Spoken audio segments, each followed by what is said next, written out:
படிக்கிறான்டா. Feel பண்ணாதடா. Hello my dear literary fellows, welcome back to my channel. First of all, I really thank and welcome all my subscribers who subscribe my channel without any hesitation. And if you think this video is very much useful, means do subscribe and do like my videos and share it with your friends and families who really need the real explanation of their desired subject. Okay, without any delay, we will move on to the context. இன்னைக்கு நம்ம வீடியோவில் பார்க்க போகிற ஒரு topic என்னன்னா dance drama தான். அது என்ன dance drama, why the name is included with the title அப்படின்னு கேட்டிங்கன்னா, இந்த சண்டாலிக்கா அப்படின்ற ஒரு ட்ராமாவில் டான்ஸஸும் சாங்ஸும் மியூசிக்ஸும் நிறையா பிளெண்ட் ஆகிருக்கும் டயலாக் டெலிவரி அப்போலாம். So that we will call it as dance drama. ஓகேவா?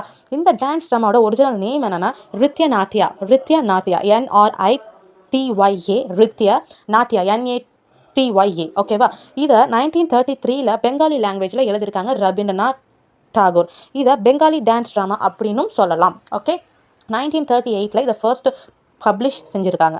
அண்ட் ரவீந்திரநாத் டாகூர் பற்றி ஒரு ஷார்ட் இன்ட்ரடக்ஷன் சொல்லணும்னா, இவங்க பிறந்தது 1861 May 7 கொல்கத்தாவில் அண்ட் இறந்தது August 7 1941 due to sickness. Okay, இவரோட ஏஜ் ஆஃப் 16 பாணி சிம்ஹா அப்படின்ற ஒரு ஷார்ட் ஸ்டோரியை எழுதியிருக்காங்க. பாணி சிம்ஹா BHANISIMHA பாணி சிம்ஹா 16வது வயசில். அண்ட் தென் 1913 இவர் தான் ஃபர்ஸ்ட் நான் European to win the Nobel prize. ஓகேவா? நான் யூரோப்பியனா முதல் மனிதனா 1913 நோபல் ப்ரைஸை வின் பண்ண ஒரு மனுஷன் இவர் தான்.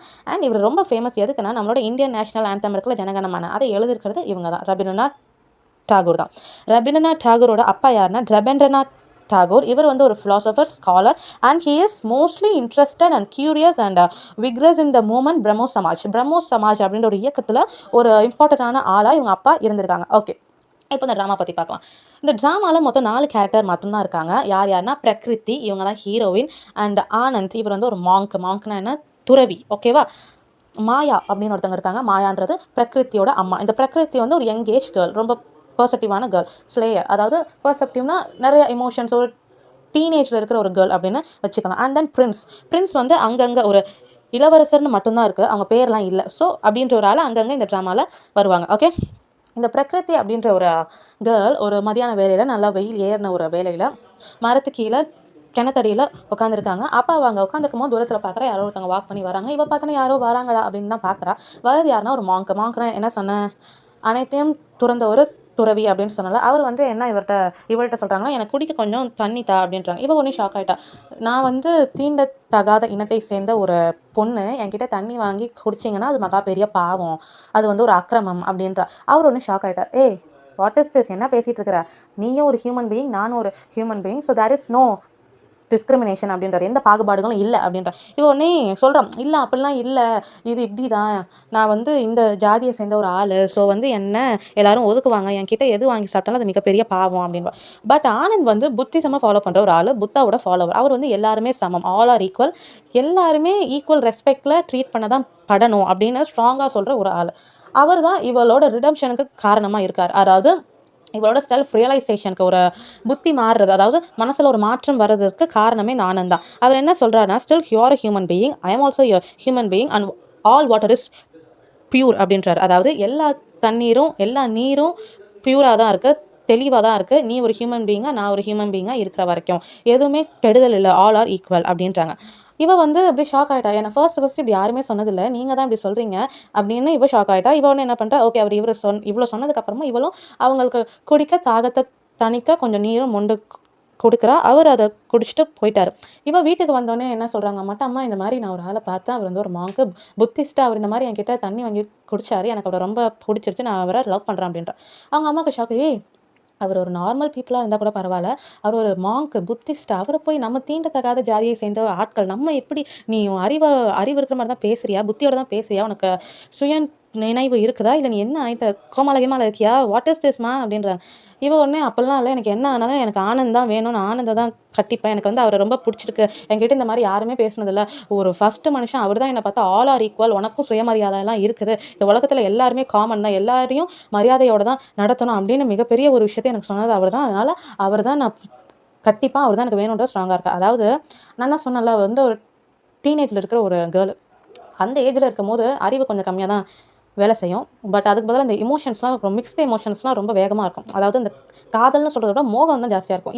இவளுக்கு அவர் மேலே ஒரு மோகம் இருக்குது. அவர் வேணும், அவர் மட்டும் தான் வேணும் அப்படின்னு. ஆனால் அந்த ட்ரூ லவ் அவளுக்கு இல்லை.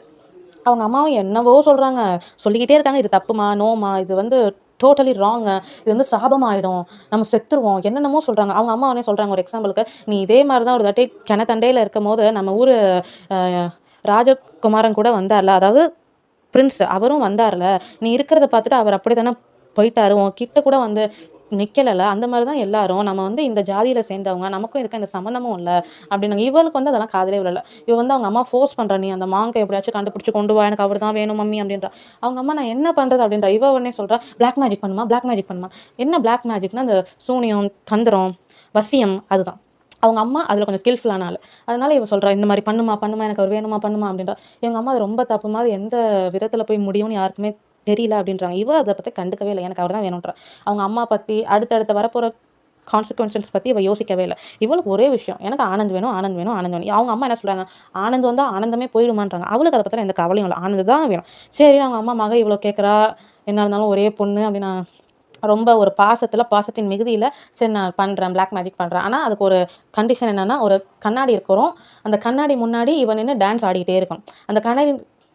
அந்த கண்ணாடியில் பார்க்கும்போது அந்த ஆனந்த் எங்கே போயிருக்காரோ அங்கேருந்து ரிவர்ஸ் இவங்க வீட்டுக்கிட்ட வர மாதிரி தெரிஞ்சுக்கிட்டே இருக்கும். அதாவது அவர் இப்போ எங்கே இருக்காரு, எப்போ வந்துட்டுருக்காரு அப்படின்னு தெரிஞ்சுக்கிட்டே இருக்கும். அந்த டான்ஸ் வந்து ஒரு 15 டேஸ் ஆடணும் அப்படின்னு அவங்க அம்மா சொல்கிறாங்க. 15 டேஸ் நான் பிளாக் மேஜிக் பண்ணுறேனோ சொல்கிறாங்க. இவ ஆடிக்கிட்டே இருக்கா, 15 டேஸ் போயிட்டே இருக்குது. 5 நாள் ஆகுது, 6 நாள் ஆகுது, 7 நாள் ஆகுது. பார்க்குறா அவர் எங்கே இருக்காரு, கண்ணாடி வழியாக இப்போ அவர் எங்கே இருக்காருன்னு பார்த்துட்டே இருக்கா. அப்போ ஒரு லாஸ்ட் அந்த ஃபைனல் டேஸில் ஒரு 11வது நாள் அந்த மாதிரி நாட்களில் அவரை இவ கம்ப்ளீட்டாக பார்க்குறா. பட் ஃபஸ்ட் டைம் அந்த கிணத்தடியில் வச்சு பார்த்தால ரொம்ப அழகா, ரொம்ப ஸ்மார்ட்டாக, ரொம்ப ஃப்ரெஷ்ஷாக அப்படி பார்த்தால. இப்போ அந்த கண்ணாடி வழியாக பார்க்கும்போது அவர் ரொம்ப டல்லாக, முடியெல்லாம் மாதிரியா பறந்து போய் ட்ரெஸ் எல்லாம் கிழிஞ்சு போய் யாரோ அடித்த மாதிரி ரொம்ப வேர்ஸாக இருக்கார். இவ பார்த்துட்டு என்னதுன்னே தெரிலையே அப்படின்னு ஆடிட்டே இருக்கா. இவளும் ஆடுறத நிப்பாட்டவே இல்லை, அவங்க அம்மாவும் பிளாக் மேஜிக் சொல்கிறத நிப்பாட்டவே இல்லை. இன்கான்டேஷன்ஸ், அதாவது மந்திரங்களை சொல்லிகிட்டே இருக்காங்க. அப்படியே பார்க்குறா, அவர் வராரு கிட்ட வந்துக்கிட்டே இருக்காரு. ஒரு வழியாக அவர் வீட்டு வாசல் கிட்ட வந்துட்டாரு. த டே ஆஃப் 15th ஓகேவா. வந்துகிட்டே இருக்கும் போது அவர் வீட்டு வாசலில் கால் எடுத்து வச்சோன்னே இவங்க அம்மா அப்படியே அவர் கால் கீழே போய் அப்படியே என்ன சொல்கிறது, கம்ப்ளீட்டாக விழுந்துட்டாங்க, ஒரு ஆசீர்வாதம் வாங்குற மாதிரி. கடைசியில் பார்த்தா அவங்க அம்மா அப்படியே விழுந்தே இறந்துட்டாங்க. ஏன்னா அந்த 15 டேஸில் சாப்பிடாம எதுவுமே செய்யாமல், ஈவன் பாத்ரூம் ஒரு தண்ணி எதுவுமே குடிக்காமல், பாத்ரூம்லாம் போகாமல் ஒரே இடத்துல உட்காந்து அந்த இன்கான்டேஷன்ஸ் மந்திரங்களை சொல்லி சொல்லி சொல்லி அவங்க அம்மா எனர்ஜியே போய் செத்துட்டாங்க. இவளுக்கு வந்து அப்போ தான் ரியலைஸ் ஆகுது, நம்ம பார்த்து ஆசைப்பட்டது ஒரு மனுஷனை, அவர் அப்போ ரொம்ப ஸ்மார்ட்டாக, அழகாக, ரொம்ப ஃப்ரெஷ்ஷாக, ஒரு மாதிரி ரொம்ப பார்க்கவே அட்ராக்டிவாக இருந்த ஒரு மனுஷன், இப்போ அவர் நம்ம பிளாக் மேஜிக் மூலயமா வசியம் பண்ணி இழுக்கிறப்போ அவர் வந்து சேர்ந்துருக்க நிலைமையை பார்த்தா ரொம்ப கோரமாக இருக்குது. இது என்னதுன்னு பார்த்துட்டு அதே நேரத்தில் அவங்க அம்மாவும் இப்போ இல்லை, இறந்துட்டாங்க. அப்போ நம்மளால தான் நம்ம அம்மா இறந்துட்டாங்க. ஏன்னா அவங்க அம்மா முன்னாடியே சொல்லியிருப்பாங்க, இந்த மாதிரி இந்த பிளாக் மேஜிக் பண்ணோன்னா அதோட விளைவு எப்படி இருக்கும்னு தெரியாது, நம்ம உயிருக்கே ஆபத்தாக இருக்கும்னு சொல்லியிருப்பாங்க. அதையும் மீறிக்கிட்டு தான் இவ வந்து இல்லை எனக்கு ஆனந்த் தான் வேணும்னு சொல்லியிருப்பாள். அவங்க அம்மாவே இப்போ இல்லை, நம்மளால அம்மாவும் செத்துட்டாங்க, நம்ம ஆசைப்பட்ட ஒருத்தரும் பார்க்க வந்து இப்படி இருக்கிறாரு, அதாவது முகத்தில் இருந்த அந்த கலை வந்து இப்போ இல்லை, கலை இழந்துருச்சுன்னு வாங்கல, அப்படி அவர் இருக்காரு. நம்ம ஏதோ மிகப்பெரிய தப்பு செஞ்சுட்டோம் அப்படின்னு ஒரு ரியலைசேஷன் அவளுக்கு அப்போ தான் வருது. அந்த மாங்கை பார்த்துட்டு அவள் அப்போ சொல்கிறா, இல்லை நீங்கள் கொஞ்சம் ரெஃப்ரெஷ் ஆகிட்டு இங்கேருந்து போங்க, உங்களோட வாழ்க்கை இது இல்லைன்னு. இவளுக்குள்ளே வந்த அந்த தெளிவு மாற்றம் என்ன இவளை ஆக்குச்சு, என்ன சொல்ல வச்சதுன்னா, அந்த மாங்கா அவரோட வழியிலேயே ஒரு புத்திஸ்டாக விட வச்சிருச்சு. ஏன்னா இவளுக்கு அப்போ தான் ஒரு ரியலைசேஷன் வருது, வாட் இஸ் லவ் அப்படின்னா, வாட் இஸ் ட்ரூ லவ்னா, செல்ஃப்லெஸ் லவ்னா நமக்கு பிடிச்சவங்கள அவங்க இஷ்டத்துக்கே விடுறது தான். நீ அதாவது ஒரு ஃபோர்ஸ் பண்ணி உன்னை எனக்கு ரொம்ப பிடிச்சிருக்கு, நீ இப்படி தான் இருக்கணும்னு நம்மளோட இன்ட்ரெஸ்ட் அவங்க மேலே போட்டு திணிக்காமல், எனக்கு உனக்கு பிடிச்சிருக்கு அதுக்குன்னு நீ என்கிட்ட இருக்கணும்னு அவசியம் இல்லை, நீ ஜாலியாக இரு, நீ பாட்டுக்கு உனக்கு என்னெல்லாம் இஷ்டமோ அது எல்லாத்தையும் செய்ய, பட் எனக்கு உன் மேலே இருக்கிற பாசம் எப்பயுமே மாறாது. இவன் அந்த ஒரு இன்டெலெக்சுவலான ஒரு யோசனைக்குள்ளே வந்துட்டா. அப்படி ஒரு அறிவு ஞானம் இவளுக்கு வரதுக்கு காரணம்லாம் யார், இவங்க அம்மா இறந்தது தான். அட் த சேம் டைம் வந்து ரியலைஸ் ஆகிற, நம்ம அம்மா அவ்வளோ சொன்னாங்களே, நம்மளால தானே நம்ம அம்மா இறந்துட்டாங்க, இனிமேல் இந்த பிளாக் மேஜிக், அதாவது நேர் வழியில் போகாமல் ஒரு குறுக்கு வழியினால் நம்ம எதை செஞ்சாலும் இப்படி தான் ஆகுன்ற ஒரு அறிவும் இவளுக்கு வருது. At the end of the ட்ராமாவில் என்ன ஆகுதுன்னா, இவ ஆனந்தியும் நீங்கள் போங்கன்றா. அட் த சேம் டைம் இவளும் இனிமேல் ஒரு புது வாழ்க்கையை ஆரம்பிக்கிறா. என்னன்னா எல்லாருமே ஈக்குவல், எனக்கு வர சகப்பு ரத்தம் தான் உனக்கும் வருது, எனக்கு கிழிச்சாலும் அதே ரத்தம் தான் வெளில வரும், உனக்கு கிழிச்சாலும் அதே ரத்தம் தான் வெளில வரும், நானும் ஈக்குவல் நீயும் ஈக்குவல், என்னோட ஒரு பர்த் வந்து இப்போ தான் எனக்கு பியூர் ஆகியிருக்கு, நான் இப்போலேருந்து ஒரு புது மனுஷி, என்னை யார் மதிக்கிறாங்களோ அவங்கள மட்டும்தான் நானும் மதிப்பேன், இனிமேல் ஜாதியை வச்சு என்னை யாராச்சும் ஒடுக்குனா அவங்கள நான் சும்மா விட மாட்டேன், ஆல் ஆர் ஈக்குவல் அப்படின்ற ஒரு பாசிட்டிவான நோட்டோட தான் இந்த ட்ராமா முடியுது. இந்த ட்ராமாவில் ரொம்ப பேசப்பட்ட தீம்ஸ் கான்செப்ட்ஸ்லாம் என்ன அப்படின்னு பார்த்தீங்கன்னா, கேஸ்ட் டிஸ்கிரிமினேஷன், ஜாதி பாகுபாடுகள், then true love and self love and redemption, self realisation, இது எல்லாமே தான் இந்த ட்ராமாவோட கான்செப்ட்ஸ், பிளாட், தீம்ஸ் அப்படின்னு சொல்லலாம்.